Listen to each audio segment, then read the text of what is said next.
Business നടത്തിക്കൊണ്ടിരിക്കുന്ന ആൾക്ക് ഒരു സുപ്രഭാതത്തിൽ തോന്നുകയാണെങ്കിൽ എന്നെ കൊണ്ട് പറ്റില്ല എന്ന് പറയുമ്പോൾ പോണതല്ല സക്സഷന്. അത് ഓൾറെഡി പ്ലാൻഡ് ആയിരിക്കണം. 5 years or 3 years before people should know who is A successor. അയാൾ എന്ത് പ്രിപ്പറേഷനാണ് ചെയ്യേണ്ടത്, അയാൾ എന്ത് റോളാണ് എൻ്റർ ചെയ്യേണ്ടത്, അയാൾ ഏത് രൂപത്തിലാണ് ഓർഗനൈസേഷനെ പഠിച്ചിട്ട് മുന്നോട്ട് വരേണ്ടത്, അയാൾ എല്ലാവരും കോൺഫിഡൻസ് വിൻ ചെയ്യണം. See new person who setting the business whether from the family or not, he should win the confidence of the team. കാരണം സീനിയർ മാനേജേഴ്സിനൊക്കെ തോന്നണം ഇവനെ കൊണ്ട് നമ്മൾ ലീഡ് ചെയ്യാൻ പറ്റുന്നുള്ളത്. കസ്റ്റമേഴ്സിന് തോന്നണം, സപ്ലയേഴ്സിന് തോന്നണം, there are lot of stakeholders, even family മെമ്പേഴ്സിന് തോന്നണം. അതിന് അവർ ഇറ്റ്സെൽഫ് ബ്രാൻഡായി മാറും വേണം അതിൻ്റെ കൂടെ. അപ്പോൾ ഇത്രയും കോൺഫിഡൻസ് ബിൽഡ് ഓവർനൈറ്റ് പറ്റൂല. And there is every chance that they will make mistakes.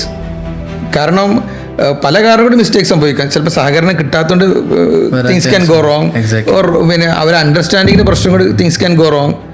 And all is ഇതെല്ലാം പ്രശ്നമുള്ള കാരണം എന്ന് വെച്ചാൽ somebody was not ready to make a plan.